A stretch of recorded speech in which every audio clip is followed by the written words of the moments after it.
एक छोटे से गांव में रमेश नाम का एक व्यक्ति अपनी पत्नी कविता और बेटी कंचन के साथ रहा करता था। रमेश बहुत ही ज्यादा गरीब था और उसके पास कोई काम धंधा भी नहीं था। वह बहुत ही मुश्किल से अपने परिवार का गुजारा कर पा रहा था। गांव में अगर किसी को कोई भी छोटा मोटा काम करना पड़ता तो वह रमेश को बुलाकर करवा लेते थे, जिससे उसकी थोड़ी बहुत कमाई हो जाती थी। लेकिन ये हमेशा का नहीं था। उसे कभी काम मिलता तो कभी काम नहीं मिल पाता था, जिससे वह ज्यादा पैसे भी नहीं कमा पाता था। कविता, अब तो हमारी बेटी भी धीरे धीरे बड़ी हो रही है। मुझे तो ये समझ नहीं आ रहा कि मैं अपनी बेटी के लिए आगे चलकर कुछ कर पाऊंगा या नहीं। मेरे पास तो कोई जमा पूंजी भी नहीं है। पता नहीं मैं कैसे इसे पढ़ा लिखा पाऊंगा। अब मैं क्या ही करूं कविता? कोई ऐसा काम भी नहीं मिल रहा जिससे अच्छी कमाई हो पाए। आप इतनी चिंता क्यों कर रहे हैं?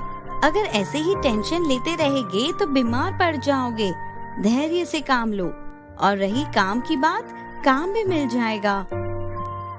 कविता के समझाने के बाद रमेश फिर से काम की तलाश में निकल पड़ता है और काम ढूंढते ढूंढते उसे शाम हो जाती है और वह घर वापस आ जाता है।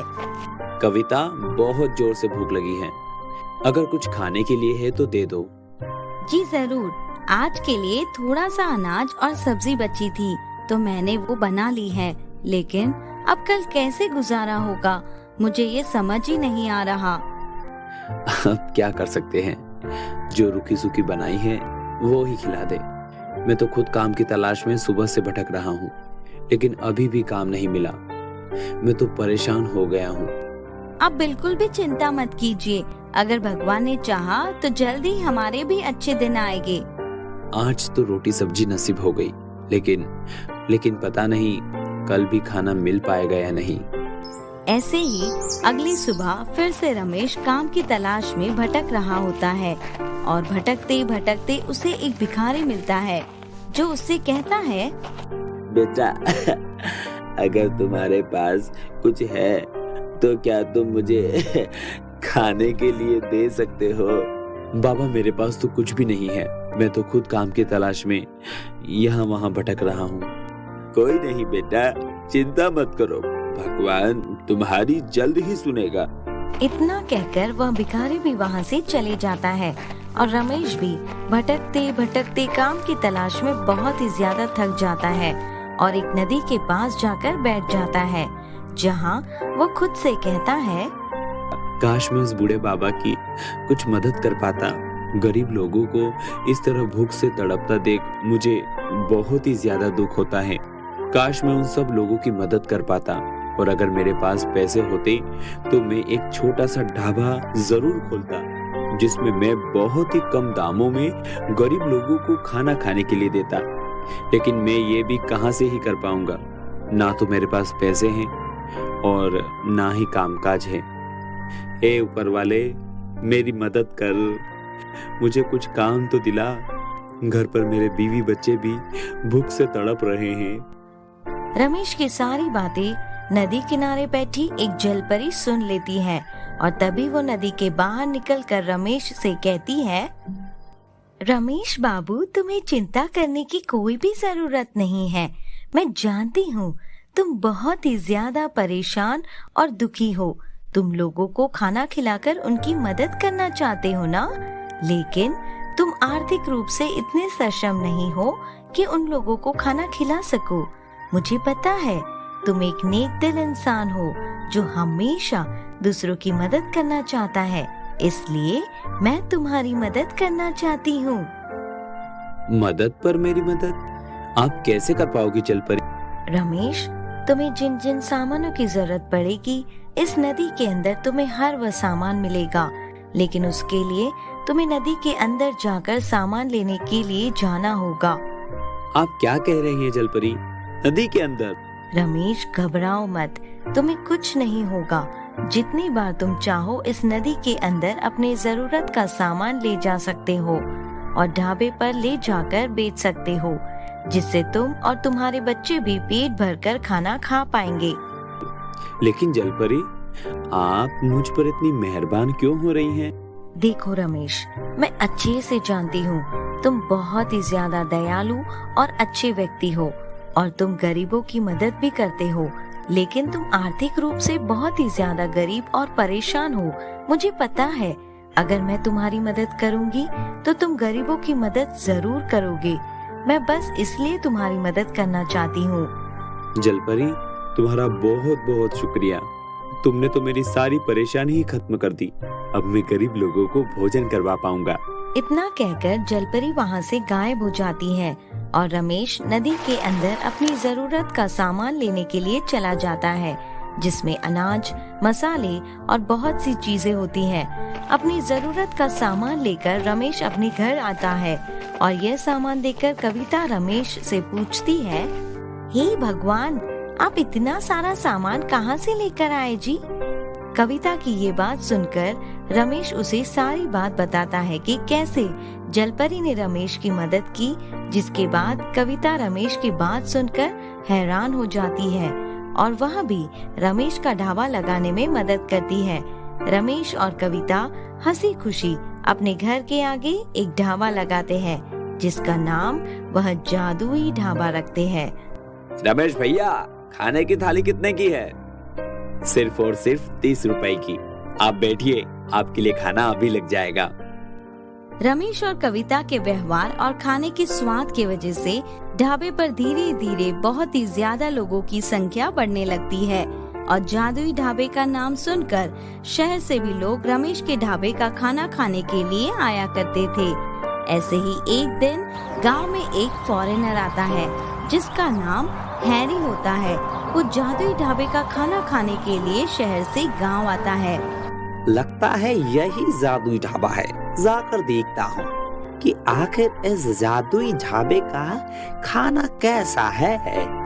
हैरी ढाबे के अंदर जाता है और रमेश से कहता है, क्या कुछ खाने को मिलेगा? हाँ हाँ बिल्कुल, क्यों नहीं, बहुत कुछ मिलेगा। आपको क्या खाना है आप ये बताइए। यहाँ पर क्या अच्छा मिलता है वो बताओ। यहाँ पर सब कुछ अच्छा मिलता है। आप बस एक बार हमें अपनी सेवा करने का मौका तो दीजिए। ठीक है, मेरे लिए रोटी सब्जी ले आओ। कुछ देर में रमेश हैरी के लिए रोटी सब्जी ले आता है और देखते ही देखते ढाबे पर बहुत सारे ग्राहक आ जाते हैं, जिसे देख हैरी कहता है, यहाँ तो बहुत सारे लोगों की भीड़ लग गई है। लगता है यहाँ और कोई दूसरा रेस्टोरेंट है ही नहीं। अगर मैं रमेश के साथ यहाँ पार्टनरशिप कर लूँ तो बहुत पैसा कमा सकता हूँ। हैरी जल्दी से अपने पराठे खत्म करके रमेश को पैसे देकर उससे कहता है, रमेश, मैंने सुना है तुम्हारा ढाबा बहुत अच्छा चलता है और तुम्हारे ढाबे का नाम सुनकर ही मैं इस गांव में तुम्हारा खाना खाने के लिए आया था और तुम्हारे इस ढाबे का खाना बहुत ही स्वादिष्ट है। शुक्रिया शुक्रिया फॉरेनर बाबू, आपकी इतनी तारीफ के लिए। ओह, अच्छा रमेश, अगर मैं एक बात कहूँ तो तुम बुरा तो नहीं मानोगे ना? नहीं नहीं फॉरेनर बाबू, बिल्कुल नहीं, क्योंकि हमारे कस्टमर हमारे लिए भगवान स्वरूप है। क्या कहना है आपको? आप कुछ भी कह सकते हो। अगर तुम बुरा ना मानो तो क्या तुम मेरे साथ पार्टनरशिप करना चाहोगे? हम तुम्हारे छोटे से ढाबे को एक बड़े से रेस्टोरेंट में बदल सकते हैं। हैरी के इतना कहते ही रमेश सोच में पड़ जाता है और खुद ही मन कहता है, ये फॉरेनर बाबू कह तो सही रहा है, लेकिन फॉरेनर बाबू, तुम मेरे साथ पार्टनरशिप क्यों करना चाहते हो? आपके शहर में भी तो इतने बड़े बड़े रेस्टोरेंट होते हैं, आप वहाँ पर भी तो पार्टनरशिप कर सकते हो ना? देखो रमेश, शहर में मेरे कई रेस्टोरेंट हैं, लेकिन तुम्हारे इस गांव में तुम्हारे जादुई ढाबे का नाम मैंने बहुत सुना था और आज मैंने देख भी लिया कि वाकई तुम्हारा ढाबा जादुई है और इसलिए मैं तुम्हारे साथ पार्टनरशिप करना चाहता हूँ और यहाँ रहकर नई नई चीज भी सीखना चाहता हूँ ताकि तुम्हारी ये डिशेज मैं शहर में भी फेमस कर सकूं। ठीक है फॉरेनर बाबू, अगर ऐसी ही बात है तो मैं आपके साथ पार्टनरशिप करने के लिए तैयार हूँ, लेकिन मेरी एक शर्त है। मेरे इस रेस्टोरेंट में गरीब और जो भी बेसहारा लोग हैं उनको आने से मना नहीं किया जाएगा, क्योंकि उनके लिए ही मैंने अपना ये ढाबा खोला था। देखो रमेश, मुझे तुम्हारी हर बातें मंजूर हैं। जैसा तुम्हें ठीक लगे तुम वैसा ही करना। हैरी की ऐसी बातें सुनकर रमेश को बहुत खुशी होती है और रमेश और हैरी मिलकर रमेश के छोटे से जादुई ढाबे को एक बड़े से रेस्टोरेंट में बदल लेते हैं और उस रेस्टोरेंट का नाम वह जादुई ढाबा ही रखते हैं। जिसके बाद रमेश उस जादुई जलपरी के पास जाता है। जादुई जलपरी, तुम्हारा बहुत बहुत शुक्रिया। तुमने मेरी बहुत मदद की और आज तुम्हारी वजह से मेरा वो छोटा सा जादुई ढाबा एक बहुत बड़े रेस्टोरेंट में बदल रहा है। यह तो बहुत अच्छी बात है रमेश। ये सिर्फ और सिर्फ तुम्हारी दरियादिली और तुम्हारी मेहनत का ही कमाल है। इसमें तुम्हारा मुझे शुक्रिया अदा करने की कोई जरूरत नहीं है। जादुई जलपरी को शुक्रिया अदा करके रमेश वहाँ से चला जाता है। जिसके बाद रमेश और हैरी अपने उस जादुई ढाबा रेस्टोरेंट को चलाते हैं और रेस्टोरेंट बहुत अच्छा चलता है, जिस वजह से रमेश की भी आर्थिक स्थिति बहुत अच्छी हो जाती है और वह अपनी बेटी कंचन को भी अच्छे से अच्छे हाई स्कूल में पढ़ाता भी है और अपनी बीवी को भी हर खुशी देता है और साथ ही साथ गरीब व्यक्तियों की मदद भी करता है।